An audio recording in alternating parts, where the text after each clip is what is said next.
Welcome to our YouTube channel Math Wala. Myself Viren Singh and I am going to teach you the math of class 9th and 10th. So we start the math of class 9th and of the first chapter number system. सबसे पहले शुरू करते हैं कि number system को classify करते हैं. Classification of number. सबसे पहले क्लासिफाई करने के लिए रियल नंबर. जो रियल नंबर होता है वो क्या कहते हैं, संख्याओं का एक प्रकार से पूरा ग्रुप होता है. इसमें बहुत सी संख्याएं होती हैं, इसलिए इसको भी हम दो पार्टों में क्लासिफाई करते हैं. दो पार्ट इसके कौन कौन से होंगे, rational number and irrational number. Real number को भी दो पार्टों में क्लासिफाई किया क्योंकि ये बहुत ज़्यादा इसमें संख्याएं होती हैं. ये संख्याओं का एक बहुत बड़ा समूह होता है, इसलिए इसको दो भागों में बांटते हैं. एक होता है रेशनल नंबर, एक होता है इरेशनल नंबर. अब देखिए रेशनल नंबर को भी हम दो भागों में क्लासिफाई करते हैं, फ्रैक्शन और इंटीजर में. ठीक, फ्रैक्शन इसके आगे फर्दर क्लासिफाई नहीं होता है, इसलिए अब इंटीजर होता है, इसको हम दो भागों में क्लासिफाई करते हैं, निगेटिव और natural number and whole number.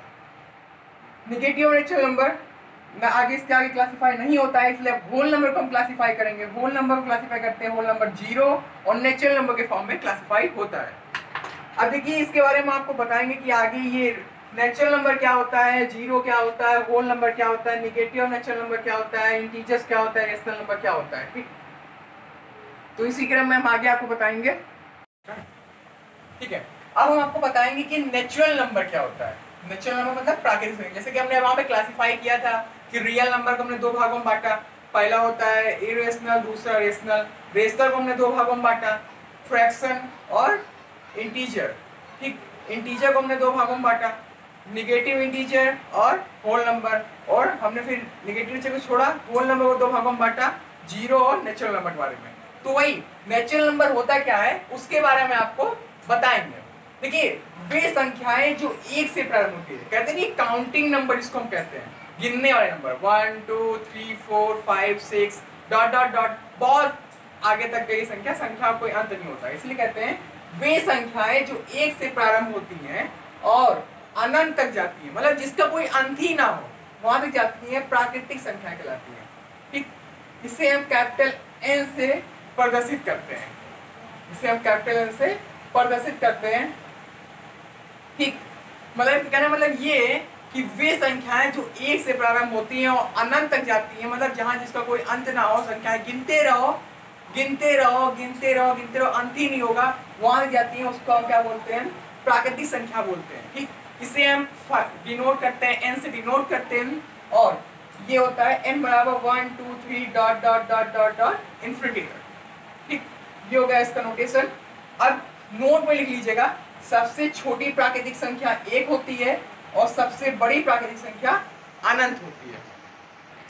जैसे कि हम प्ले करें, जैसे कि हम बता रहे थे आपको कि नेचुरल नंबर क्या होता है, जो 1 से प्रारंभ होता है अनंत तक जाता है.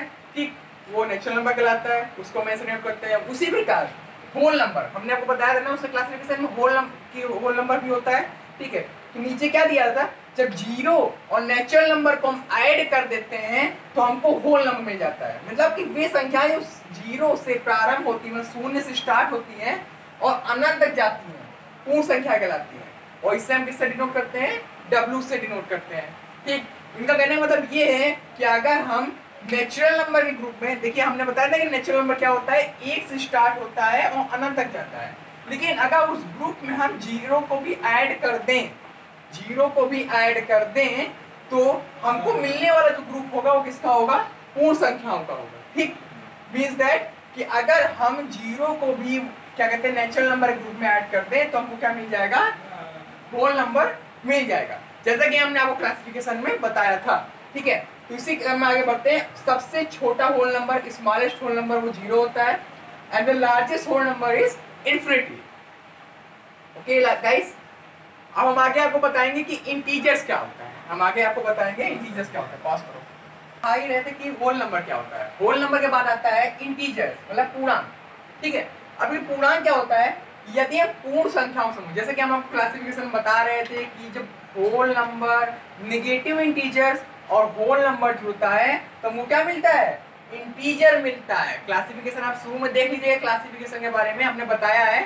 ठीक है, कि जब होल नंबर और निगेटिव इंटीजर जुड़ता है तो क्या कहलाता है, वो इंटीजर कहलाता है। तो यदि हम पूर्ण संख्याओं के समूह में प्राकृतिक संख्याओं का ऋणात्मक, इस पे आप ध्यान दीजिएगा, यदि हम पूर्ण संख्याओं के समूह में प्राकृतिक संख्याओं का ऋणात्मक जोड़ दें तो पूर्णांक का समूह हमें प्राप्त होगा। इसे हम किससे प्रदर्शित करते हैं? आई से प्रदर्शित करते हैं। शुरुआत में क्लासिफिकेशन बताया था, इसीलिए हमने आपको क्लासिफिकेशन का पहले बता दिया था कि जब आपको क्लासिफिकेशन वो चार्ट याद रहेगा ना, तो ये जो डिफिनेशन से अपने आप आपके माइंडसेट में बैठ जाएगी। ठीक, यदि हम पूर्ण संख्याओं के समूह में प्राकृतिक संख्याओं का ऋणात्मक जोड़ दें तो पूर्णांक का समूह हमें प्राप्त होगा। इसे हम आई से प्रदर्शित करते हैं। ठीक है, क्योंकि आई बराबर होता क्या है, देखिए यहाँ ध्यान दीजिएगा, देखिए यहाँ ध्यान दीजिएगा, जब हम ये कितने, ये क्या है हमारा, ये हमारा है क्या, होल नंबर, ये हमारा होल नंबर है। अब देखिए इसमें हमने क्या जोड़ दिया, निगेटिव ऑफ नेचुरल नंबर, प्राकृतिक संख्याओं का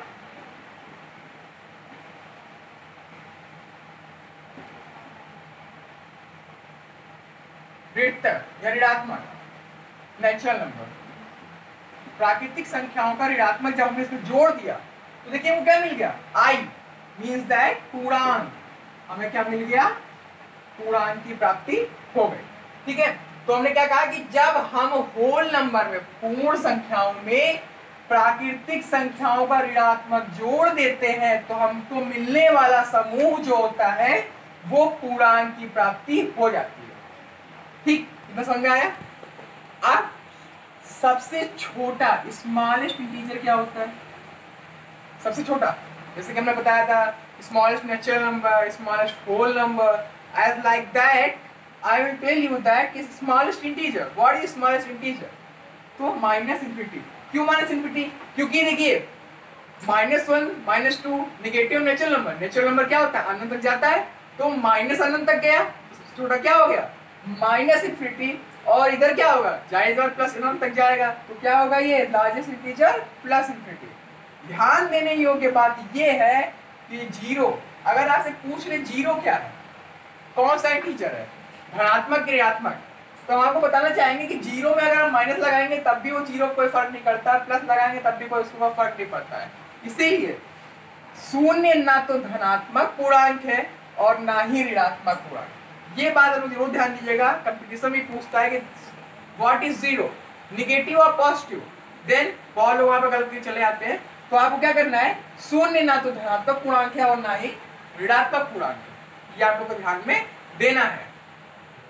अब समझ में आया? अब हम आगे आपको बताएंगे इसके बारे में, फ्रैक्शन के बारे में, इसके बारे में फ्रैक्शन के बारे में। हम आपको इंटीजर पढ़ा रहे थे, इंटीजर पढ़ाने के बाद अब आता है फ्रैक्शन।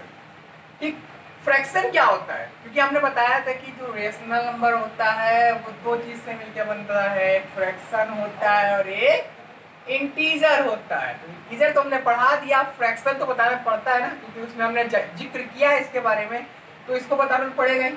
फ्रैक्शन क्या होता है, एक ऐसा न्यूमेरिक वैल्यू, आंकिक मान जो पूर्ण होता है, विच इज नॉट होल। ठीक है, a numerical quantity that is not a whole number is called fraction, means that एक ऐसा अंकित मान जो पूर्ण नहीं होता है, भिन्न कहलाता है। For example 3/5, when we solve the 3/5 means that क्या करें, 3/5 जब हम सॉल्व करेंगे 0.6, ये नंबर पूर्ण नहीं है, it's not a whole number. Whole number क्या होता है, 1 2 3 4 5 6 7, जो पूरी हो उसको हम होल नंबर मतलब पूर्ण संख्या बोलते हैं। लेकिन एक ऐसी न्यूमेरिक वैल्यू जो पूर्ण नहीं होती है, पूरी नहीं होती है, उसको हम क्या बोलते हैं, भिन्न बोलते हैं। जैसे क्या, हमने यहाँ पे एग्जांपल दिया आपको 3/5 6.5, 6.5 का फुल वैल्यू नहीं है, क्योंकि ये क्या है 6.5। 7/8 जब हम इसको सॉल्व करेंगे तो हमको कुछ ना कुछ पॉइंट वैल्यू मिलेगी जो कि पूर्ण नहीं होगी, उसी को हम क्या बोलते हैं, फ्रैक्शन बोलते हैं, उसी को हम फ्रैक्शन बोलते हैं। ठीक है, समझ में आया? एक ऐसा है, ठीक है, जैसा हमने आपको पढ़ाया था इंटीजर के बारे में, इंटीजर हो गया था, ठीक, फ्रैक्शन के बारे में बता दिया। अब देखिए जब इंटीजर और फ्रैक्शन मिलता है तो क्या बनता है, रेशनल नंबर। ठीक है, रेशनल नंबर होता क्या है, ऐसी संख्या जिससे हम दो पूर्णांक के अनुपात के रूप में लिख सकें।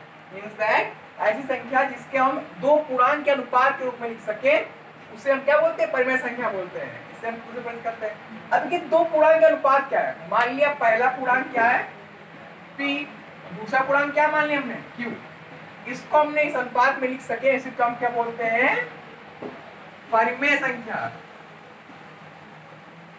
क्या बोलते हैं इसे हम, परिमेय संख्या बोलते हैं। क्या कहते हैं,